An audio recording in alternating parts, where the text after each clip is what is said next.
আসসালামু আলাইকুম। আজকে আমি বাজারের মধ্যে খুবই সুন্দর সুন্দর কিছু লিচু দেখলাম। লিচুগুলি দেখতে পেয়ে কিন্তু আমি কিনে নিয়ে আসলাম। কিন্তু লিচু আসলেই দেখতে যত সুন্দর ততটাই কি আসলে সুন্দর? লিচু কিভাবে চিনবেন সেটি আমি আজকের ভিডিওতে আপনাদেরকে দেখাবো। আমাদের এই ভিডিওগুলির মধ্যে দেখেন যে আমরা যে লিচুটি নিয়েছি, কিছু লিচু আছে লাল, কিছু লিচু আছে কাঁচা। অনেক সময় বাজারের মধ্যে কি হয়, প্রত্যেকটি লিচু এরকম টকটকা লাল থাকে। টকটকা লাল থাকলে ব্যবসায়ীরা অনেক সময় কি করে, লিচুর মধ্যে রং স্প্রে করে বা তারা কেমিক্যাল ব্যবহার করে। সো কেমিক্যাল যখন ব্যবহার করে তখন লিচুগুলি সম্পূর্ণরূপে লাল হয়ে যায়।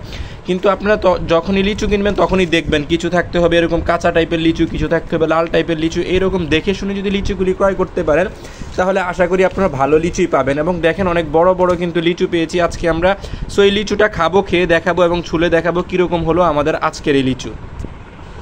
তো আমি এখন লিচুটি খুলতেছি। দেখুন মাশাআল্লাহ, আলহামদুলিল্লাহ, লিচুটি কি সুন্দর আপনারা দেখতেই পাচ্ছেন। অনেক সময় লিচুর এই জায়গায় পোকা হয়, মাশাআল্লাহ আমাদের লিচুতে কিন্তু কোনো পোকা হয়নি, একদম টকটকা একদম ফ্রেশ একটি লিচু।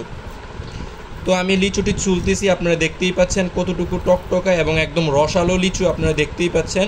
তো আমি লিচুটি খুললাম, মাশাআল্লাহ কত সুন্দর লিচু, আল্লাহ তাআলার নিয়ামত। এখন আমি এটি খাবো, খেয়ে আপনাদেরকে ফিডব্যাক জানাবো। আলহামদুলিল্লাহ অনেক মজা, অনেক টেস্টি।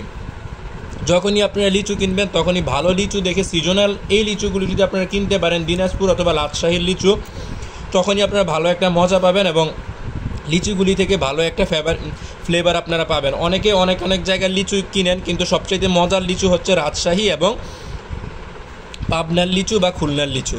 তো এই ছিল আজকের ভিডিওটি ভালো লাগলে লাইক করবেন এবং আপনার বন্ধুবান্ধবদের মাঝে শেয়ার করতে একদমই ভুলবেন না। আসসালামু আলাইকুম ওয়া রাহমাতুল্লাহ।